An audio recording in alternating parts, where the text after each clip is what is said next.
Assalamualaikum warahmatullahi wabarakatuh. Selamat pagi anak-anak. Selamat datang di SMK Pasundan Tanjung Sari. Perkenalkan diri, nama Bapak Rangga Budiansah SSM. Dimana di sini Bapak mengajar mata pelajaran seni budaya. Untuk mempersingkat waktu, kita langsung saja ke pembelajarannya ya.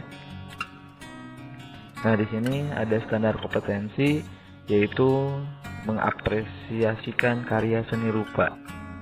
Karena cabang seni itu ada 4 ya. Pertama seni rupa, seni musik, seni tari, dan seni teater. Nah, untuk semester awal itu kita akan mempelajari tentang seni rupa dulu ya. Yang pertama adalah mengapresiasi karya seni rupa, itu standar kompetensi. Kemudian yang kedua, kompetensi dasar, yaitu menampilkan sikap apresiatif terhadap keunikan gagasan dan teknik karya seni rupa modern atau kontemporer di mancanegara. Nah, jadi di sini adalah kalian mengapresiasi teknik karya seni rupa atau karya seni rupanya itu yang hasil karyanya dari mancanegara atau di luar Indonesia ya. Kemudian indikator ada 3 kalau tidak salah. Yang pertama adalah mendeskripsikan keunikan hasil karya seni rupa mancanegara. Kemudian menunjukkan keunikan seni rupa modern kontemporer mancanegara. Kemudian membuat laporan tertulis seni rupa modern atau kontemporer mancanegara.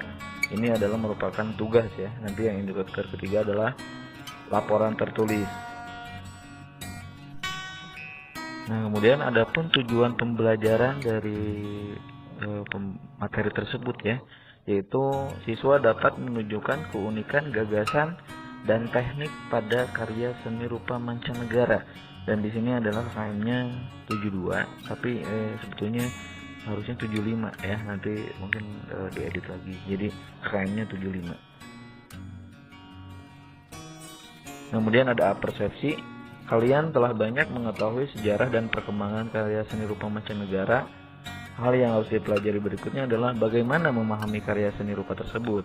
Apa yang kalian dapatkan bila melihat karya seni rupa? Untuk apa karya tersebut diciptakan? Dan bagaimana pula seorang seniman menciptakan karya? Dalam materi ini kita akan belajar memahami tentang keunikan karya seni rupa mancanegara. Nah, di sini kita juga harus mengetahui apa sih itu apresiasi ya. Jadi dalam Kamus Umum Bahasa Indonesia dijelaskan pengertian apresiasi yaitu 1. Penghargaan. Kemudian yang kedua, pengertian dan pemahaman. Yang ketiga, penilaian dan penafsiran. Kita lanjut. Nah, ada beberapa fungsi seni ya. Yang pertama itu ada seni murni, yaitu berfungsi untuk kepuasan batin atau ekspresi diri. Yang kedua, seni terapan, yaitu berfungsi sesuai kegunaan praktis dan fungsional karya tersebut. Nah, kalau seni rupa terapan biasanya itu adalah seni yang bisa dipakai untuk kegiatan sehari-hari ya. Nah, kalau seni rupa murni biasanya hanya untuk pajangan saja. Nah, kemudian ada apresiasi atau aspek yang harus dikuasai ya. Yang pertama adalah pengetahuan tentang karya seni yang diamati. Jadi objeknya itu apa? Kemudian itu struktur karya, materi atau bahan ya, kemudian warna dan teknik berkarya. Kemudian yang kedua, pengetahuan tentang senimannya. Kemudian yang ketiga, pengetahuan tentang latar budaya senimannya. Kita lanjut. Ada karya seni rupa sebagai objek pemahaman ya, yang harus dipahami dari segi karyanya. Pertama adalah garis, warna, bidang, tekstur, dan media atau bahan dan teknik. Dan ada latar belakang, yaitu latar belakang seniman ya. Kemudian latar belakang budaya, sosial, politik, dan sebagainya. Langkah-langkah mengapresiasikan karya seni rupa. Yang 1, pengamatan ya. Yang kedua, penikmatan. Yang ketiga, penghargaan. dan yang terakhir adalah pemberian nilai.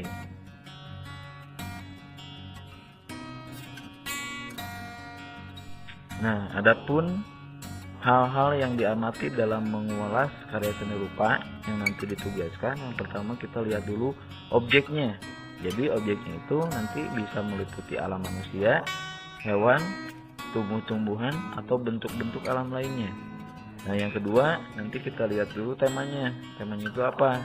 Ya, bisa yaitu peristiwa penting, isi yang menjadi penggambaran karya seni rupa tersebut. Kemudian yang ketiga, bahan berkarya merupakan unsur pokok yang digunakan dalam berkarya. Ya, bahannya terbuat dari apa nanti. Kemudian yang keempat, alat atau peralatan yang digunakan dalam membentuk karya seni rupa. Kemudian ada makna. Jadi dalam objek itu mengandung makna misalnya seperti apa gitu ya. Atau pengertiannya merupakan arti lambang atau isi karya sebagai curahan isi hati dari seniman. Kemudian komposisi merupakan unsur-unsur seni rupa dengan menggunakan prinsip-prinsip tertentu sehingga memperoleh bentuk yang bermakna. Nah, kemudian teknik berkarya merupakan cara atau keterampilan dalam membuat karya, yaitu pengolahan bahan dengan menggunakan alat. Jadi tekniknya sesuai dengan karakter pelukisnya ya. Kemudian ada fungsi karya. Yang pertama adalah seni rupa terapan, yang tadi yang sudah dibahas sebetulnya, yaitu berfungsi sesuai kegunaan menurut segi praktis dan fungsional karya tersebut. Sedangkan seni murni yaitu berfungsi untuk kepuasan batin seniman, ekspresi sendiri atau ekspresi diri. Ya, jadi tadi sudah dijelaskan bahwa seni rupa terapan adalah seni rupa yang memiliki nilai kegunaan. Nah, kalau seni murni biasanya hanya untuk memperpuas batin seniman tersebut. Nah, kemudian ini adalah contoh dari lukisan yang ada di mancanegara. Ya. Nah, ini kalian perhatikan lukisan tersebut, amati objek yang ada di sana, kemudian kira-kira temanya seperti apa, kemudian alatnya yang digunakan adalah apa saja, kemudian bahannya dari apa ya. Nah, kemudian ini ada contoh ulasannya. Nah, ini ulasannya. Contoh yang pertama, jenis karya yang jelas itu adalah jenis seni lukis ya. Kemudian objek, alam kehidupan manusia. Tema, saling mengasihi antar sesama. Makna yang ada di lukisan tersebut menggambarkan kehidupan bermasyarakat yang saling mengasihi terhadap sesama sehingga terwujud kedamaian. Nah, kemudian ada komposisi. Yang pertama adalah unsur warna, kemudian ada bidang objek, ada penataan prinsip, kemudian ada tata sinar matahari ya yang tampak bagus, gelap, terang. Ya, ini baca saja karena terlalu panjang ya. Kemudian ada draperi, kemudian ada unsur gerak ya, jadi terkesan dinamis. Kemudian tekniknya ya, dari lukisan tersebut, yang pertama adalah pewarnaan plakat, bahan berkarya cat minyak, jadi yang digunakannya adalah cat minyak ya. Kemudian medianya kanvas, alat berkaryanya kuas, palet, dan chisel. Kemudian fungsi karya sebagai media ekspresi untuk kepuasan batin si penciptanya. Nah, kemudian ada tugas ya. Tugasnya itu yang pertama adalah cari foto lukisan di internet sebanyak 3 lukisan, yaitu lukisan mancanegara ya. Jadi lukisan yang diciptakan di mancanegara, bukan di Indonesia. Kemudian yang kedua, berikan ulasan ketiga lukisan tersebut. Contoh format ada di materi, jadi contoh ulasan ada di materi tadi ya. Kemudian yang ketiga, ulasan dituliskan di buku catatan, kemudian dipoto. Jadi setelah dicatat, kemudian tulisan kalian itu dipoto.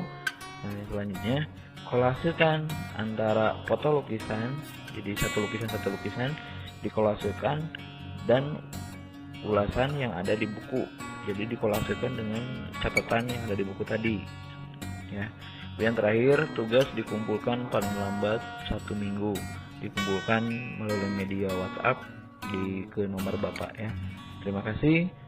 Selamat belajar dan selamat mengerjakan. Wassalamualaikum warahmatullahi wabarakatuh.